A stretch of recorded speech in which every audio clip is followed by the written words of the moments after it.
नमस्कार दोस्तों।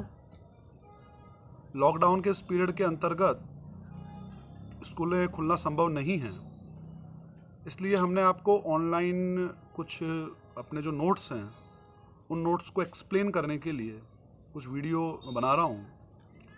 तो आप इन वीडियोस को देखें, इन्हें पसंद करें और पढ़ें।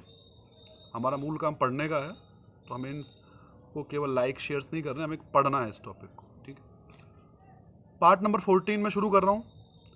चैप्टर का नाम परमाणु। बोर्ड एग्जाम में ये चैप्टर 3 नंबर का है। परमाणु, इसमें हमें परमाणु के स्ट्रक्चर के बारे में पढ़ना है। और इस पूरे चैप्टर में तीन साइंटिस्ट नाम, थॉमसन मॉडल पहला, उसके फेल होने पर रदरफोर्ड मॉडल दूसरा, उसके फेल होने पर बोहर मॉडल तीसरा। कुल मिला के हमें इसमें 3 परमाणु मॉडल्स पढ़ने हैं। एक मॉडल पढ़ने का एक स्टैंडर्ड तरीका होता है, वो ये होता है, सबसे पहले हम उस मॉडल की संकल्पनाओं को पढ़ेंगे, उसके आधार पर उस मॉडल की उपलब्धियां और अंत में उस मॉडल की कमियां हमें पढ़नी हैं। किसी भी मॉडल पढ़ने में कितने स्टेप्स होंगे? 3 स्टेप्स होंगे। पहला उसकी संकल्पनाएं, फिर उसकी उपलब्धियां, अंत में उसकी कमियां। उन कमियों को दूर करने के लिए फिर एक नया मॉडल इंट्रोड्यूस किया जाएगा, एक नया मॉडल दिया जाएगा। उस मॉडल में भी वही स्टेप होंगे, पहले उसकी संकल्पनाएं, फिर उसकी उपलब्धियां, अंत में उसकी कमियां। उसकी कमियों को दूर करने के लिए फिर एक नया मॉडल दिया जाएगा और वही कंटिन्यू चलता रहेगा। ठीक, स्टार्टिंग में आप स्क्रीन पे देख रहे हैं, सबसे पहला मॉडल है थॉमसन का परमाणु मॉडल। सन 1838 में वैज्ञानिक थॉमसन ने अपना परमाणु मॉडल प्रस्तुत किया था। सबसे पहले सन 1838 में वैज्ञानिक थॉमसन ने अपना परमाणु मॉडल प्रस्तुत किया था, जिसके अनुसार नंबर फर्स्ट, परमाणु एक ठोस धन आवेशित गोला है। परमाणु एक ठोस धन आवेशित गोला है जिसकी त्रिज्या लगभग 10⁻⁻10 मीटर यानी एंगस्ट्रॉम की कोटि की होती है। तो थॉमसन ने सबसे पहले परमाणु को ठोस कहा था, वो खोखला नहीं है। अभी तो बाद में तो बोर ने कहा कि वो खोखला है, पर वो बात की चीज़ है। पहले वैज्ञानिक थॉमसन ने बताया कि परमाणु जो है वो एक ठोस धन आवेशित गोला है, ठोस है, उसमें कहीं खोखलापन नहीं है। नंबर 2 प्रतिरूप आप पढ़ रहे हैं उसका, नंबर सेकंड उसका संकल्पना। इस गोले के संपूर्ण आयतन में धन आवेश एक समान रूप से वितरित रहता है। यानी अभी जो आप पढ़ रहे हैं वो पढ़ रहे हैं कि भाई सेंटर में होता है, एक्चुअली सेंटर में होता है। लेकिन जब थॉमसन ने शुरुआत में मॉडल दिया था तो उसने बताया था कि जो धनावेश है वो पूरे गोले के अंदर फैला हुआ है एक समान रूप से। वो सेंटर में नहीं है, वो पूरे गोले के संपूर्ण आयतन में उसमें एक समान रूप से वो फैला हुआ वितरित है। नंबर थर्ड, इस धनावेश को बैलेंस करने के लिए, हम जानते हैं कि परमाणु इलेक्ट्रिकली न्यूट्रल होता है, उदासीन होता है, तो जितना धनावेश होगा उसको बैलेंस करने के लिए उतना ही ऋणावेश भी उसमें उपस्थित होगा।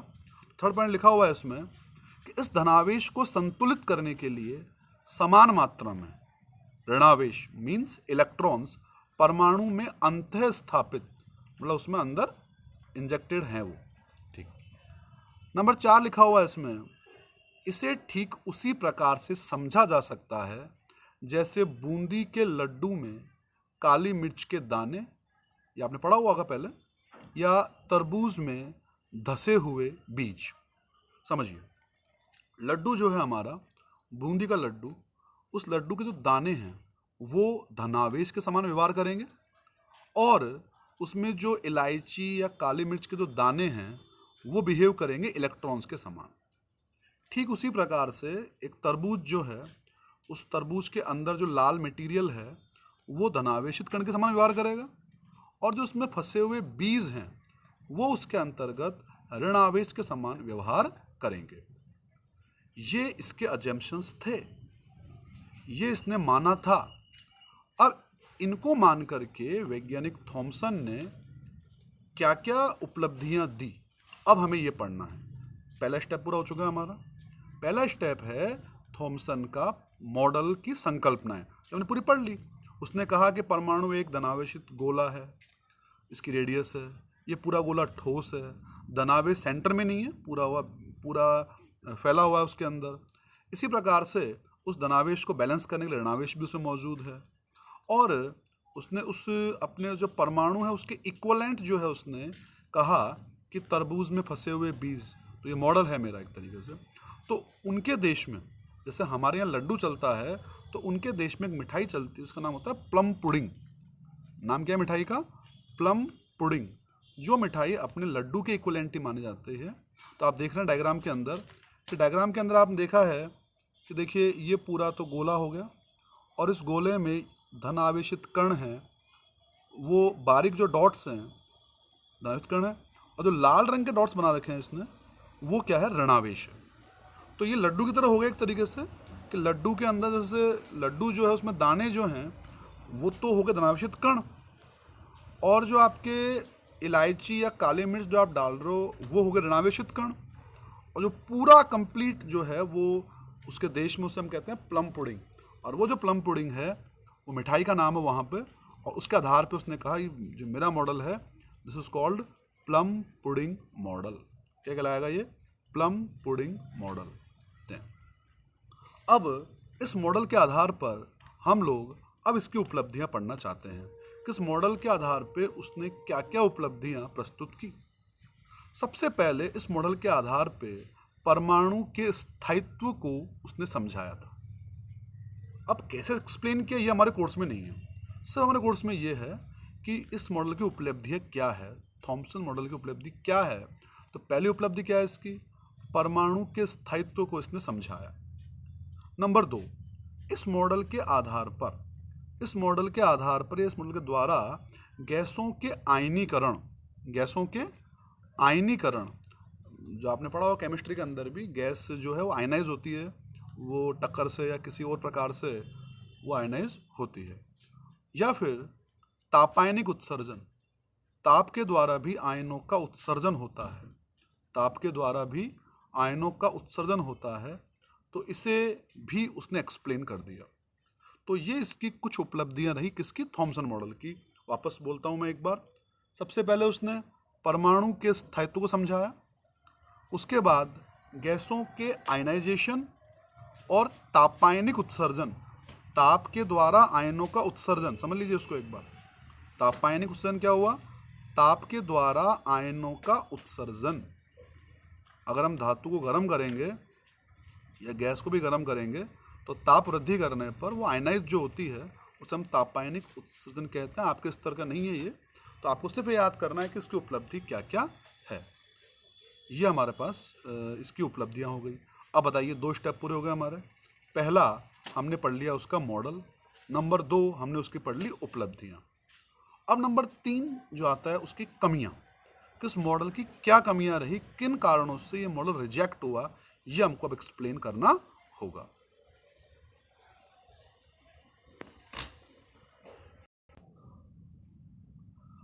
अब हमने इसकी संकल्पनाएं पढ़ ली, इसकी उपलब्धि पढ़ ली। अब हमें इस मॉडल की कमियां पढ़नी है। ये हमारा तीसरा स्टेप होगा, थॉमसन मॉडल की कमियां। अब सुनिएगा ध्यान से एक बार। देखो, एक बात ध्यान रखो, ये हालांकि फर्स्ट चैप्टर में आता है आपके, पर क्योंकि इस बार दिक्कत है हमारे सामने, तो फर्स्ट चैप्टर नहीं पढ़ा पाया मैं आपको। तो अभी आप समझ लीजिए इसको एक बार, कि कोई भी आवेश जब त्वरित होता है तो वह विद्युत चुंबकीय तरंगों के रूप में ऊर्जा का उत्सर्जन करता है। ये आपने केमिस्ट्री में पढ़ा होगा। वापस बोलता हूँ मैं, कोई आवेश है, वो त्वरित हो रहा है। आवेश जब त्वरित होता है तो वह अपनी ऊर्जा का ह्रास करता है। किस रूप में? In the form of electromagnetic radiation, विद्युत चुंबकीय विकिरणों के रूप में। वापस बोल रहा हूँ मैं इस चीज़ को। एक आवेशित कण जब त्वरित होता है, एक समान वेग से नहीं, कब? त्वरित। एक आवेश जब त्वरित होता है तो वह अपने में से इलेक्ट्रोमैग्नेटिक विद्युत चुंबकीय तरंगे उत्सर्जित करता है। यह आप ध्यान रखना इस चीज़ को, ये फैक्ट हमारे सामने। चलिए अब हम पढ़ते हैं इसकी कमियाँ। दो स्टेप हो चुके हैं, संकल्पना हो गई, उपलब्धि हो गई, नाउ इसकी हमें कमियाँ पढ़नी है। सबसे पहले कमियाँ आप देखिएगा, थॉमसन के अनुसार, स्क्रीन पे देखिए, थॉमसन के अनुसार बाह्य स्रोत से ऊर्जा प्राप्त करने के पश्चात, हमने बाह्य स्रोत से हमारे परमाणु ने ऊर्जा ले ली, तो जो परमाणु में जो इलेक्ट्रॉन मौजूद है वो अपनी माध्य स्थिति के इर्द गिर्द करेगा दोलन। वापस बोल रहा हूँ मैं, परमाणु है, उसने बाह्य स्रोत से ऊर्जा ग्रहण की, तो उसमें जो इलेक्ट्रॉन मौजूद है वो अपनी माध्य स्थिति के इर्द गिर्द करेगा दोलन। इस दोलनी गति में, इस दोलनी गति के कारण एक्चुअल में वो इलेक्ट्रॉन त्वरित हो जाएगा। क्या हो जाएगा वो? त्वरित। ठीक है, अब वही फैक्ट लगाइए जो मैं आपसे स्टार्टिंग में कहा था मैंने कि इलेक्ट्रॉन है तो कैसा कण है? आवेशित। आवेशित कण है और वो त्वरित गति कर रहा है, तो क्या निकालेगा अपने में से? विद्युत चुंबकीय तरंगे अपने में से निकालेगा। That's all. पढ़िए, देखिए क्या लिखा हुआ है एक बार, वापस बोलता हूं मैं। बाह्य स्रोत से ऊर्जा प्राप्त करने के पश्चात परमाणु के इलेक्ट्रॉन अपनी माध्य स्थिति के इर्द गिर्द दोलन करते हैं। दोलनी गति के कारण इलेक्ट्रॉन त्वरित हो जाते हैं। दोलनी गति के कारण इलेक्ट्रॉन त्वरित, इलेक्ट्रॉन यानी आवेश त्वरित है वो, तो आगे साफ साफ लिखा हुआ है, और चूंकि त्वरित आवेश विद्युत चुंबकीय विकिरणों के रूप में ऊर्जा का उत्सर्जन करते हैं, अतः परमाणु से विद्युत चुंबकीय विकिरणें उत्सर्जित होनी चाहिए या होती हैं। ठीक है, अब हम इस थ्योरी को लगा रहे हैं हाइड्रोजन परमाणु पर। तो लिखा हुआ है इसमें, अब यदि सिद्धांत को H2 परमाणु पर मैं लगाता हूं, किस सिद्धांत को? कि इलेक्ट्रॉन जब बाह्य स्रोत से ऊर्जा ग्रहण करेगा, माध्य स्थिति के इर्द गिर्द दोलन करेगा तो वो त्वरित होगा तो वो अपने में से इलेक्ट्रोमैग्नेटिक रेडिएशंस उत्सर्जित करेगा और अपनी ऊर्जा का ह्रास करेगा। ठीक है, तो अब लिखा हुआ है कि अब यदि सिद्धांत को H2 परमाणु पर लगाया जाए तो हाइड्रोजन के स्पेक्ट्रम में एक ही रेखा प्राप्त होनी चाहिए। क्यों? क्योंकि हाइड्रोजन में एक इलेक्ट्रॉन होगा, वो एक ही इलेक्ट्रॉन जब त्वरित गति करेगा, दोलनी गति करेगा, त्वरित होगा, तो वो अपने में से एक ही रेडिएशन निकालेगा, एक ही विकिरण निकालेगा, तो हमें हाइड्रोजन के अंतर्गत एक ही रेखा प्राप्त होनी चाहिए, एक ही स्पेक्ट्रमी रेखा प्राप्त होनी चाहिए। लेकिन प्रैक्टिकल प्रेक्षणों में हम पाते हैं कि हाइड्रोजन में स्पेक्ट्रमी रेखाओं की एक नहीं बल्कि कई श्रेणियां प्राप्त होती हैं। जैसे पढ़ा है आपने, लाइमन श्रेणी, बामर श्रेणी, पाश्चन श्रेणी, ब्रेक्ट, फ्रंट, ये सब पढ़ा है आपने। तब क्योंकि उसमें एक ही इलेक्ट्रॉन और हम थॉमसन थ्योरी को यूज कर रहे हैं, तो हमारे पास लाइन एक ही मिलनी चाहिए थी हमको, बट वहाँ पर तो हमको लाइंस की कई श्रेणियाँ मिलती हैं। तो ये अपने आप में ये मॉडल फेल हो गया, क्योंकि इस मॉडल के हिसाब से तो हाइड्रोजन के स्पेक्ट्रम में केवल एक लाइन मिलनी चाहिए थी, जबकि प्रैक्टिकली प्रेक्षणों में हमें एक से अधिक लाइनों की श्रेणियाँ प्राप्त होती हैं, बहुत सारी। तो ये संभव कैसे हुआ? तो उसमें एक इलेक्ट्रॉन है तो लाइन एक ही मिलनी चाहिए थी, बट ऐसा नहीं है, उसमें तो नंबर ऑफ लाइन्स मिलती है हमको।